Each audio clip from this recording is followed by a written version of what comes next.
What's up guys, it's me, Jeremy. The patch 6.4 notes are out, and with every patch bringing us a wonderful array of buffs and nerfs, there's also a bunch of indirect or hidden buffs and nerfs that take place. As well, here are some of my favorite comments where I asked what you guys thought about Aurelion Sol. For a chance to be featured in a future video, leave a comment about what your favorite change in patch 6.4 is. As well, I've teamed up with ProGuides.com for the editing on this video. If you're interested in more traditional guides, they have a free trial that gets you full access, so you can check them out and decide for yourself if you like it or not. Anyways, let's get started. The first hidden buff for patch 6.4 is to melee brawlers and duelists, particularly those in the top lane, with the exception of the ones directly nerfed on this patch, so champions like Aurelia, Aatrox, Jax, Tryndamere, etc. This happens for two reasons. First off, the change to the Warlord's Bloodlust Mastery really benefits those kinds of all-in fighters and will be an awesome pickup now, and will put in a lot of work in fights by giving them up to 20% lifesteal based on their missing health, which is fantastic for those key all-in brawls. Unfortunately, Warlord's Bloodlust won't be a great pickup on AD carries anymore since it doesn't give attack speed anymore, and AD carries aren't exactly the type of champion who are tanky enough to benefit from something that scales off of their missing health. Whereas the top lane brawlers are the perfect type of champion to be tanky enough to make use of the mastery and aggressive enough for it to be powerful compared to the other keystones. As well, due to the nerfs to Fiora, Gangplank, and to some extent Tahm Kench, you will also have an easier time in lane versus those champions, who were quite often major counters to those top lane brawlers.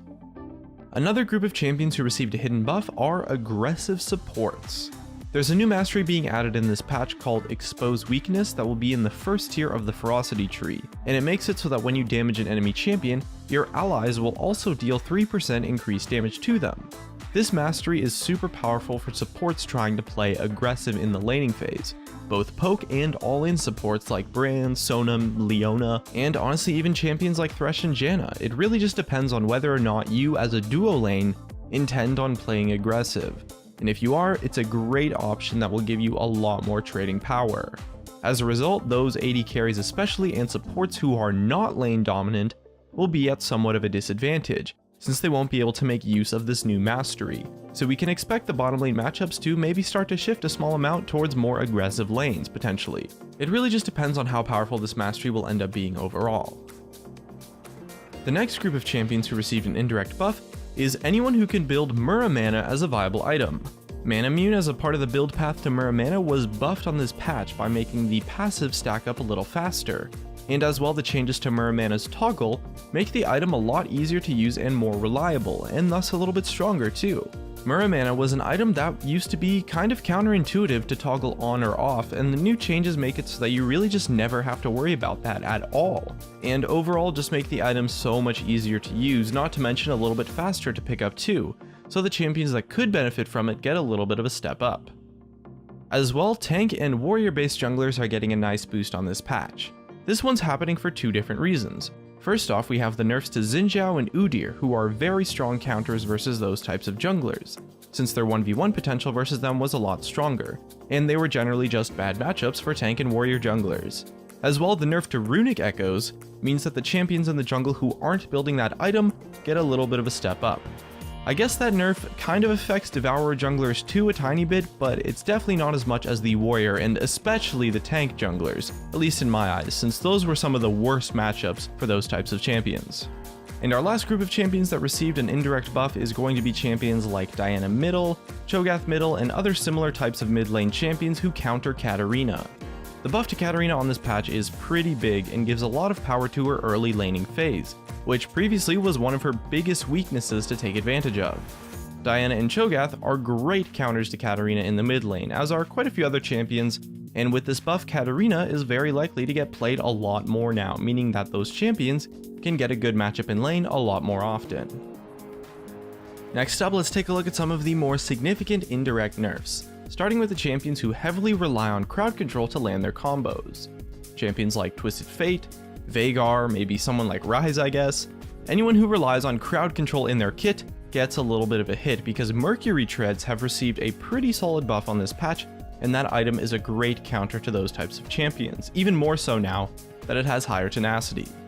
Merc Treads often shuts down the full ability combo of those champions, or at least makes it a lot more difficult to land, and with the buff it's a lot more enticing to buy, and you're going to see it purchased a lot more.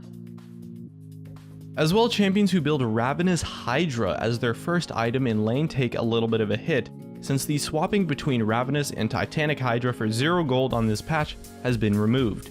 Previously, those champions would often build the build path of Titanic Hydra in the early game, since it was a lot better for the early laning phase, and then after the item is finished, swap immediately to Ravenous Hydra, which you will no longer be able to do, and will be forced to build the inferior build path of Ravenous Hydra for the laning phase if you want to pick up that item. Alright, now that we've gone over some of the indirect buffs and nerfs on this patch, let's take a look at what you can expect will go down in patch 6.4.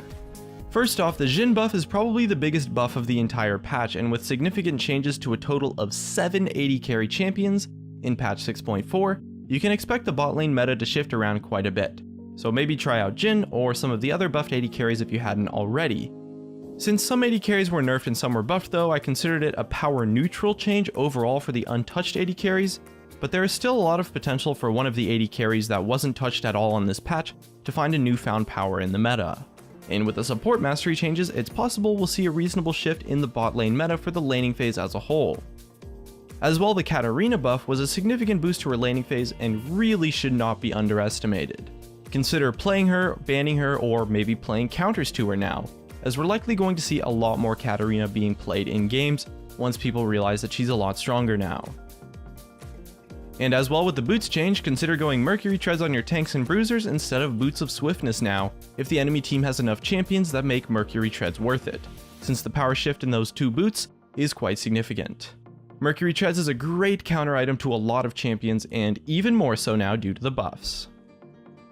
And that's just about it. If you enjoyed the video, hit that like button, and if you didn't hit the dislike, thanks for watching, and I'll see you guys next time.